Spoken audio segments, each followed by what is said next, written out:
Good morning students. आज अपन start करेंगे 4.3 का क्वेश्चन नंबर 5 और क्वेश्चन नंबर 5 और 4.3।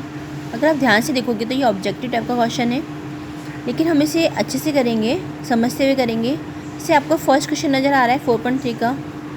क्वेश्चन नंबर 5 का अगर फर्स्ट क्वेश्चन हम देख रहे हैं तो इसका डायग्राम यहाँ पे नीचे गिवन है।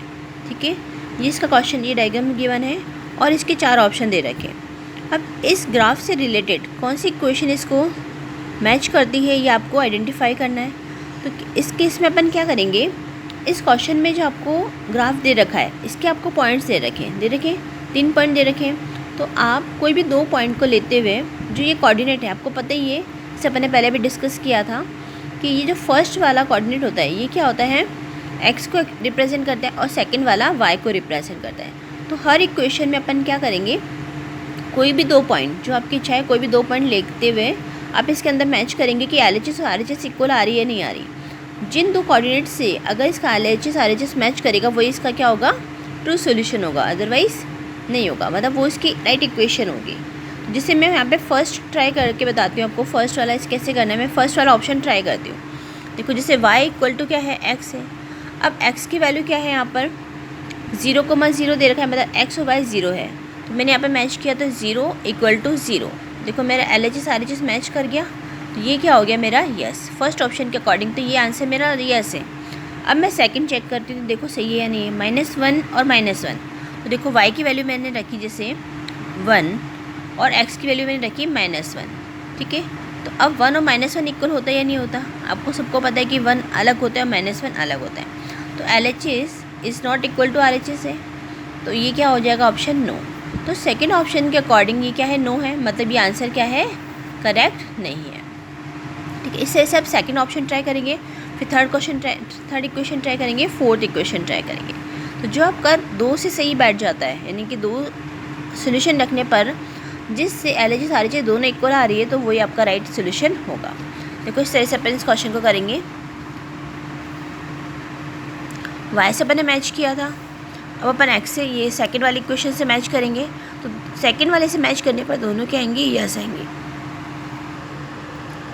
आपको इसी तरह से तीनों को भी रिप्रेजेंट करना है और क्वेश्चन कंप्लीट करना है। पोस्ट करके नोट कर लें और इसको इसी तरह से करें। इसी तरह से 4.3 का 5th का जो सेकंड पार्ट है वो भी सेम टू सेम है। इसके लिए आपको सेकंड अदर ग्राफ दे रखा है, इसको भी आपको इसी तरह से रिप्रेजेंट करना है और आंसर निकालना है। इसको एक बार आप सेल्फ ट्राई करें, उसके बाद ही सोल्यूशन देखें। अब नेक्स्ट क्वेश्चन देखते हैं हम क्वेश्चन नंबर 6। तो क्वेश्चन नंबर 6 को पहले आप पोस्ट करके अच्छे से पढ़ लें। देखो क्या लिखा हुआ है, if the work done by body on application of a constant force is directly proportional to the distance travel by the body. देखो ये फिजिक्स का अगर आप पढ़ेंगे, फिजिक्स में आपका आएगा कि जो वर्क डन होता है वो किसके डायरेक्टली प्रोपोर्शनल होता है, डिस्टेंस के डायरेक्टली प्रोपोर्शनल होता है। तो इसको अगर हम समझें, देखो कुछ इस तरह से क्या दे रखा है, वर्क डन जो है वो किसके डायरेक्टली प्रोपोर्शनल है, डिस्टेंस ट्रेवल के है। इसके बाद क्वेश्चन पढ़ते हैं। Express this in the form of an equation in 2 variable. आपको इसको 2 वेरिएबल की फॉर्म में एक्सप्रेस करना है। Then draw the graph of the same by taking the constant force is 5 unit. जो कांस्टेंट फोर्स आपको दे रखा है वो कितना दे रखा है, 5 यूनिट दे रखा है। तो इसको लेते हुए आपको क्या करना है, इसको ग्राफ पर भी बनाना है। ठीक है, और फिर उसके बाद ग्राफ बनाने के बाद आपको क्या करना है, इन दोनों के लिए ये वर्क डन आपको दे रखा है, sorry then the distance travel by the bodies this and this, तो आपको वर्क डन निकालना है, ग्राफ से निकालना है। ठीक है, तो पहले अपन इक्वेशन बनाते हैं, फिर अपन ग्राफ बनाएंगे, उसके बाद इस क्वेश्चन को इस ग्राफ से इनके आंसर्स निकालेंगे। ठीक है, तो सबसे पहला हम अपना इक्वेशन बनाना, तो इक्वेशन बना रहे हैं अपन। आपको इसके अकॉर्डिंग बस ये इन्फॉर्मेशन दे रखी है और वर्क डन आपको दे रखा है, फोर्स दे रखा है आपको 5 यूनिट। तो मैंने लिख दिया W is directly proportional to D। इसके बाद आपको एक बात ध्यान होगा, 11th-12th में आप पढ़ेंगी या फिर अभी आपको 9th क्लास में सर बता देंगे, जब भी प्रोपोर्शनलिटी का साइन हटता है और इक्वलिटी का साइन आता है तो एक कोई ना कोई कांस्टेंट यहाँ पर ज़रूर आता है। तो यहाँ पे जो कांस्टेंट आपका आया है वो क्या है, force. W equal to force into distance, ये आपका फॉर्मूला होता है। अब फोर्स की वैल्यू यहाँ पे इस पर्टिकुलर क्वेश्चन में कितनी दे रखी है, 5 यूनिट। और ये क्या है, एक कांस्टेंट है। यहाँ पे एक कांस्टेंट फोर्स लगा रहे हैं अपन, और डिस्टेंस को W के साथ में अपन ग्राफ बनाएंगे। वर्क कितना हो रहा है डिस्टेंस के अकॉर्डिंग, तो W equal to 5 into D।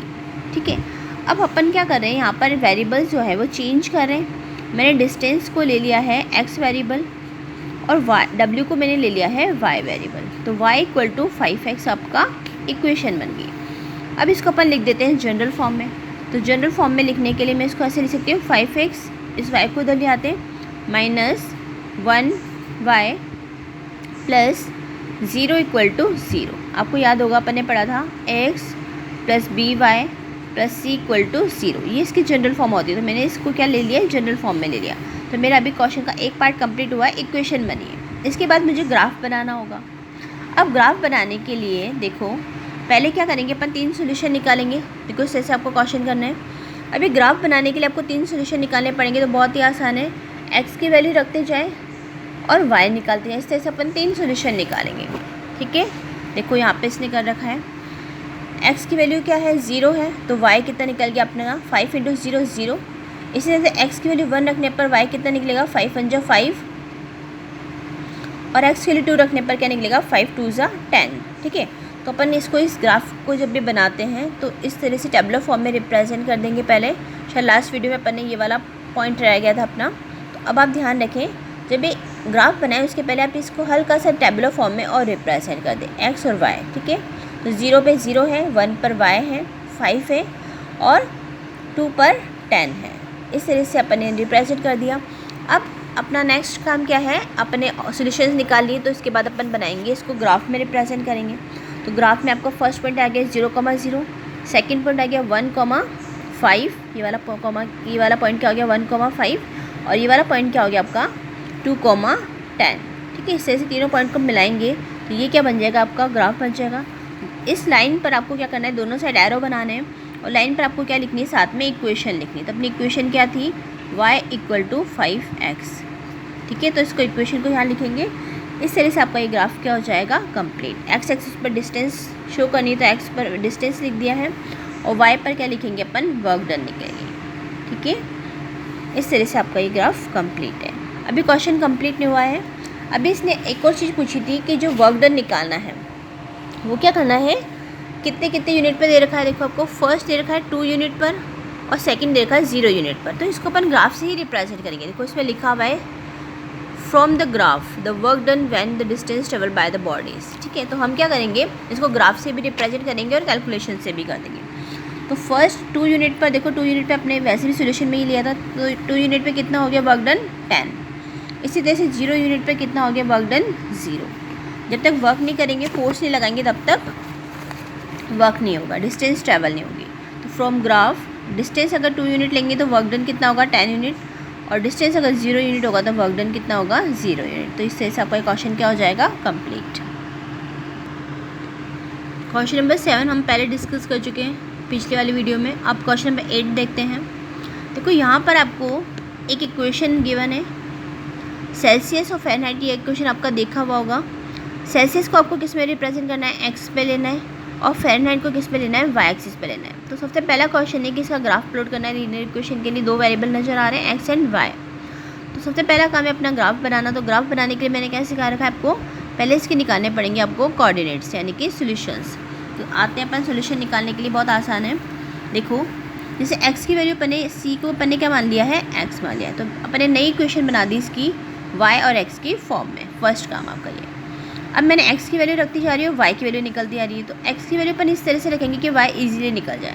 मैंने फर्स्ट वैल्यू रखी x की 0। देखो x 0 रखा तो y कितना निकल गया, ये पूरा तो 0 हो जाएगा, तो कितना हो गया 32। y की वैल्यू कितनी होगी, 32। तो एक सोल्यूशन आ गया आपका 0 पर कितना हो गया, 32 y। इसी तरह से सेकंड सोल्यूशन क्या होगा, देखो x की वैल्यू मैंने अब 1 नहीं रखी, मैंने क्या रखी 5। क्यों रखी, क्योंकि 5 से 5 इजीली कैंसिल हो जाएगा। तो 5 रखेंगे तो 5 से 5 कैंसिल हो जाएगा, तो 9 + 32 कितना हो गया, 41। तो सेकंड सोल्यूशन आपका निकल गया 5 पर 41। इसी तरह से सेकंड के बाद हम हमेशा की तरह थर्ड भी निकालेंगे, जैसे हम निकालते हैं, ताकि आंसर सही रहे और अपना आंसर गलत ना हो। तो 5, और यहाँ पर अब मैंने 5 का मल्टीपल ही रखा है और वो है 10। तो 5 2 × 10, तो 9 2 × 18 + 32 50। तो एक को सोल्यूशन निकल गया 10 पर 50। तो इसके बाद अपन ग्राफ बनाना आसान है, कोऑर्डिनेट्स निकल चुके हैं तो ग्राफ बन जाएगा। स्केल अपन ने लिया है 10 और 10 का दोनों साइड पर, एक्स पर भी और वाई एक्सिस पर भी। एक्स एक्सिस पर अपन ने लिया है सेल्सियस, तो यहाँ पे लिख देंगे सेल्सियस, और इसी से वाई पर लिया है फ़ारेनहाइट, तो यहाँ पे लिख देंगे फ़ारेनहाइट। और आपको ग्राफ बनाना है, आपको आता ही है ग्राफ बनाना। 0 पर 32, 5 पर 41 एंड 10 पर 50। ठीक है, इस तरह से आपका ये ग्राफ बन जाएगा। लाइन बना दें और इस लाइन पर इसकी इक्वेशन लिखनी है जैसे लिखी हुई है। तो इस तरह से आपका फर्स्ट क्वेश्चन कंप्लीट होता है। अब इसका जो सेकंड पार्ट है वो बहुत आसान है। आपको बस टेम्परेचर दे रखा है, वो 30 डिग्री सेल्सियस गिवन है और आपको फ़ारेनहाइट में इसका मेजरमेंट निकालना है। तो कुछ दिक्कत नहीं है, जैसे भी अपन ने सोल्यूशन निकाले। अब आपको एक्स की जगह पे क्या रखना है, 30 रखना है। 6 5 30 जगह, 9 6 54 और एक कैलकुलेशन है आसान सी, तो 86 डिग्री फ़ारेनहाइट आ जाएगा। देखो बच्चों, यूनिट का ध्यान रखें, अगर आपने यूनिट नहीं लगाई तो मार्क्स कट सकते हैं। इसी तरह से आपका थर्ड पार्ट दे रखा है। अब आपको बस इतना फ़र्क है कि अब आपको 95 डिग्री फ़ारेनहाइट में गिवन है और आपको डिग्री सेल्सियस में इसका टेम्परेचर मेज़र करना है। तो 95 वाई की वैल्यू दे रखी है, ये ध्यान रखना। मैं वाई की जगह पे क्या पुट करूँगी, 95, उस तरह से क्वेश्चन कर लेंगे। अभी सिंपल सी इक्वेशन है, अब आपको सॉल्व करनी देखो आनी चाहिए 9th क्लास के बच्चों को। आप पहले सेल्फ ट्राई करें, उसके बाद इसे देख लें, बहुत आसान है, आपको ईजीली आ जाएगी। अगर आपको नहीं आती है तो मुझे व्हाट्सएप कर दे पर्सनल, मैं आपको इसको समझा दूँगी। नेक्स्ट पार्ट जो आपका फोर्थ पार्ट है वो भी बहुत आसान है। एक बार आपको x को 0 रखना है और एक बार आपको y को 0 रखना है। ठीक है, तो x को 0 रखा तो y क्या निकल जाएगा आपका 32, जैसे अपन ने पहले भी किया था। और सेकंड क्वेश्चन में सेकंड में आपको y 0 रखना है तो x क्या निकल जाएगा आपका -32 × 5/9, यानी कि -17.8 डिग्री सेल्सियस। कैलकुलेशन है सिंपल सी, कर लें बच्चों। देखो इसको नहीं, ये आपको वैसे आएगा सोल्यूशन करने पर, ये तो अपने राउंड ऑफ करके क्या लिख दिया इसको, -17.8 डिग्री सेल्सियस। इसके बाद जो आपका नेक्स्ट और लास्ट पार्ट जो है, पार्ट 5 जो है, ये बहुत अच्छा क्वेश्चन है। देखो मैं आपको प्रैक्टिकल भी बताऊँगी भी इसको, प्रैक्टिकल मतलब ग्राफ के अंदर बताऊँगी। तो फ़ारेनहाइट और सेल्सियस में ऐसा कोई टेम्परेचर है जो न्यूमेरिकली सेम वैल्यू रखता है, तो आपको क्या करना पड़ेगा, दोनों की वैल्यू क्या रखनी पड़ेगी, दोनों वेरिएबल को सेम रखना पड़ेगा। आप चाहे तो दोनों जगह पे एक्स रख दें इस इक्वेशन में, आप चाहे तो दोनों जगह पे वाई रख दें, मतलब आपको न्यूमेरिकली सेम वैल्यू होनी चाहिए डिग्री सेल्सियस और फ़ारेनहाइट पे। देखो आपने क्या करा, दोनों पर वाई रख दिया, एक्स की जगह पर भी क्या रख दिया, वाई रख दिया, और वाई की वैल्यू पर निकालेंगे। ठीक है, इक्वेशन सॉल्व करनी सिंपल सी है। दोनों वेरिएबल सेम है तो इसको उठाकर मैं किधर लिया ही, पहले LHS में लिया, तो ये प्लस का है तो इधर आकर क्या हो जाएगा, माइनस का हो जाएगा। इसके बाद सिंपल एलसीएम आपको लेना है। 1 और 5 का एलसीएम 5 हो गया, तो 5 - 10 कितना हो गया, -4/5 y = 32। तो -4y की वैल्यू कितनी हो जाएगी, 32 5 = 160, तो 160 डिवाइडेड बाय 4 कितना हो गया, 40। तो -40 डिग्री सेल्सियस पर क्या होगा, -40 डिग्री फ़ारेनहाइट भी होता है। अब जब आप ग्राफ बनाने के बाद उस ग्राफ को ध्यान से देखेंगे, इस ग्राफ को पीछे की तरफ लेकर आएंगे तो एक पॉइंट आएगा, देखो -40 ये y वाला है और ये -40 क्या है, x वाला है। तो डिग्री सेल्सियस पे अगर अपन ध्यान से देखेंगे तो ये वाला जो पॉइंट है वो आपका एग्जैक्टली यही मैच करेगा। देखो दोनों की वैल्यू सेम आएगी, -40 पर -40 आएगा। इस तरह से आप इसको ग्राफ से मैच भी कर सकते हैं। इसके मार्क्स नहीं मिलेंगे, लेकिन मैं आपको बता दिया कि आपने जो ग्राफ बनाया वो क्या है, करेक्ट बनाया। अगर आपका ये मैच नहीं करा मतलब आपका आंसर गलत है। Okay student, thank you. ये आपकी हो गई है 4.3 कंप्लीट। नेक्स्ट वीडियो में हम सीखेंगे 4.4। आप प्लीज़ ग्राफ पर ये क्वेश्चंस करते रहें, अच्छे से पढ़ाई करते रहें और क्वेश्चन को समझते रहें। कुछ भी डाउट है तो आप मुझे भेज सकते हैं। Thank you.